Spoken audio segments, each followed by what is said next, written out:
আবারও শুরু হচ্ছে ইসরায়েল ফিলিস্তিনি যুদ্ধ।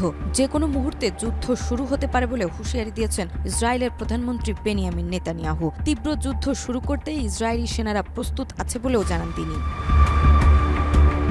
23 ফেব্রুয়ারি এক অনুষ্ঠানে নেতানিয়াহু বলেন, আমরা যে কোনো সময় তীব্র যুদ্ধ করতে প্রস্তুত। গাজায় ফিলিস্তিনি স্বাধীনতাকামী সশস্ত্র সংগঠনকে আমরা ধ্বংস করেছি এবং কোনো সন্দেহ নেই যে আমরা আমাদের যুদ্ধের সমস্ত লক্ষ্য অর্জন করব। এই সময় তিনি আরও বলেন, যুদ্ধের লক্ষ্য অর্জনের জন্য আলোচনা বা অন্যান্য উপায় বিবেচনায় রাখা হবে। আমরা কোনোভাবেই ফিলিস্তিনি স্বাধীনতাকামী সশস্ত্র বাহিনীকে ছাড় দেব না।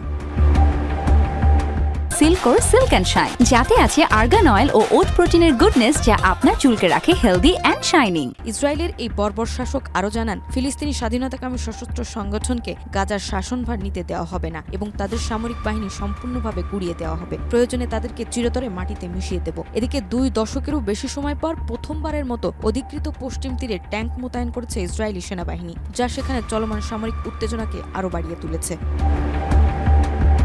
ইসরায়েলি জিম্মিদের মুক্তির বিনিময়ে 620 ফিলিস্তিনি বন্দীকে মুক্তি দেওয়ার প্রতিশ্রুতি থাকলেও এখনও তা বাস্তবায়ন করেনি তেল আবিব। ফিলিস্তিনি স্বাধীনতাকামী সশস্ত্র সংগঠন জানিয়েছে, বন্দীদের মুক্তি না দিলে ইসরায়েলের সঙ্গে আর কোনো আলোচনায় সম্ভাবনা নেই। সংগঠনটি বলছে, বন্দীদের মুক্ত না করা যুদ্ধবিরতি আলোচনার সরাসরি লঙ্ঘন। এটার জন্য চরম মূল্য দিতে হবে ইসরায়েলকে। এখন দেখার পালা পুনরায় যুদ্ধের ইঙ্গিত কতটা সত্য হয়।